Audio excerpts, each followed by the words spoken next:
Hola amigos Fito, bienvenidos a la reseña número 3 del libro Quema de nuestro antropólogo Germán Ponce de la Universidad de Duke. Ahora vamos a tocar aspectos de la bioquímica del metabolismo, específicamente el ciclo de Krebs, la quema de los macronutrientes. Son más técnicos, aquellos que no les interesen pueden obviarlo. Las moléculas de carbohidratos, grasas y proteínas están unidas por enlaces químicos que al romperse liberan energía que nuestro cuerpo ocupa para sus funciones básicas y para actividad física y mental. En todos los sistemas biológicos hay una molécula fundamental involucrada en la producción de energía que es el ATP o adenosín trifosfato, que es una molécula de fosfato unida a una molécula de ADP, adenosín trifosfato. 1 gramo de ATP tiene 15 calorías por gramo y el cuerpo tiene solo 50 gramos de ATP en un momento dado, si tú le sacas una foto. Por lo tanto, para cumplir el requerimiento de energía diario se requiere que cada molécula de ADP pase a ATP unas 3.000 veces para hacer funcionar nuestro cuerpo. Entonces, quemar los macronutrientes consiste en el proceso de transferir la energía desde las moléculas de glucosa, grasa y aminoácidos al tercer enlace de fosfato en las moléculas de ATP.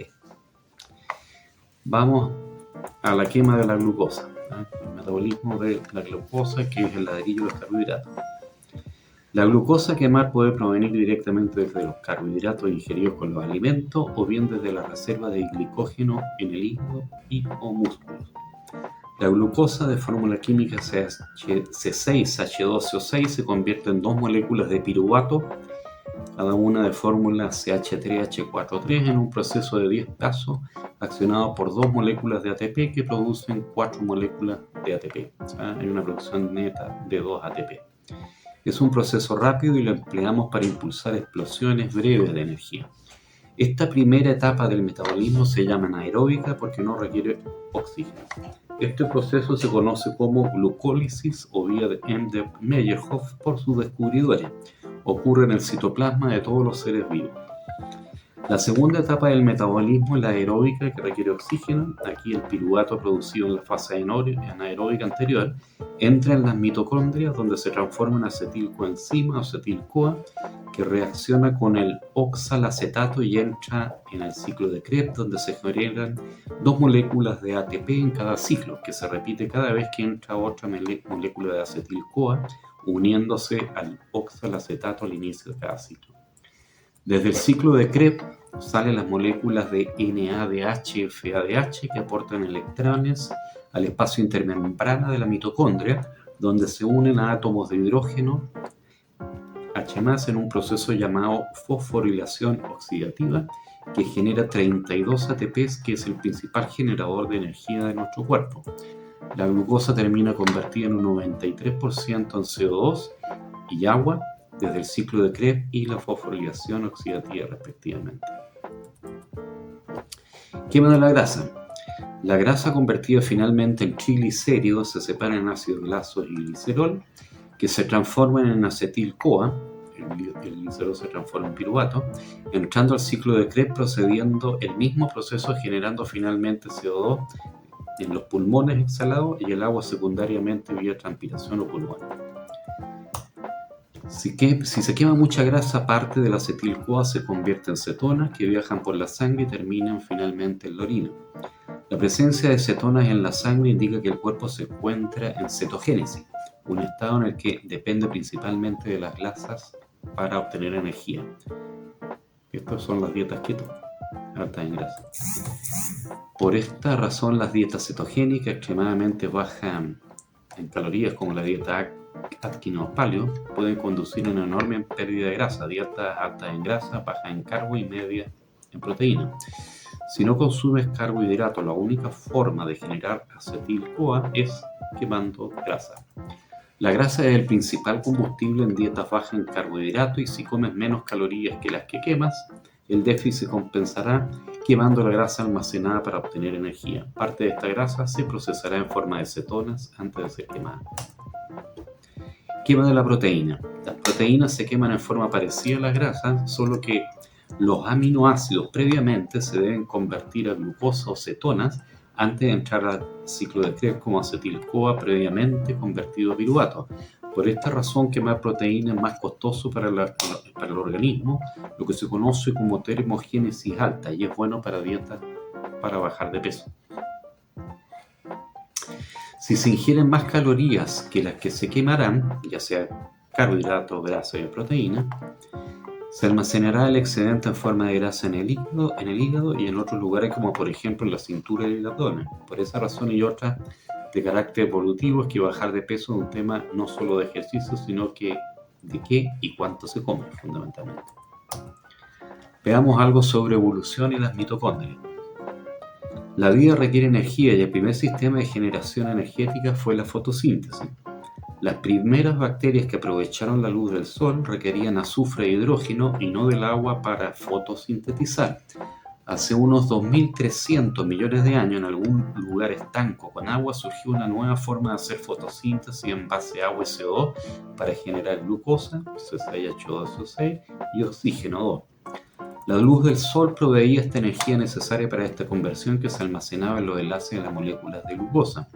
La aparición de esa fotosíntesis oxigénica fue una revolución que cambió la evolución del planeta Tierra, apareciendo nuevos tipos de vida y desapareciendo otros. Lentamente se fue acoplando el oxígeno en la Tierra, de ahí empezaron a aparecer los minerales oxidados de hierro de color rojo. El mar los fue absorbiendo hasta que no pudo más y empezó a llenarse la atmósfera de oxígeno hasta llegar a la concentración actual de 20% aproximadamente.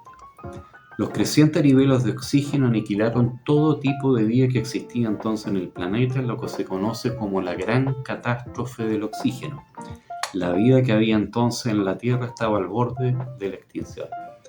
Pensar que hoy nosotros estamos entrando recién eventualmente a la gran catástrofe del dióxido de carbono, si es que no limitamos las emanaciones de la combustión de los combustibles fósiles.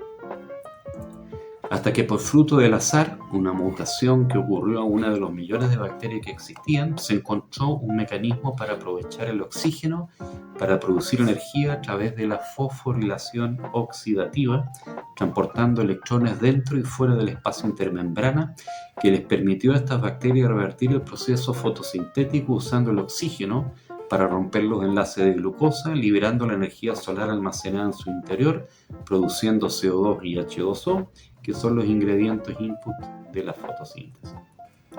Fue un hito en la evolución que permitió que la vida en la Tierra prosperara. El otro punto de inflexión fue cuando organismos más complejos heredaron esta nueva forma de generar energía, que fueron los herederos directos de las mitocondrias que todos los organismos vivos llevamos dentro de nuestras células, que es donde se llevan a cabo las reacciones bioquímicas que nos proveen de energía diariamente. Fue la bióloga evolutiva Lynn Margulis quien propuso que las mitocondrias evolucionaron a partir de bacterias simbióticas a finales de la década de 1960. El oxígeno es el ingrediente principal de la fosforilación oxidativa precisamente porque es un ladrón de electrones, la misma característica que lo vuelve tan destructivo.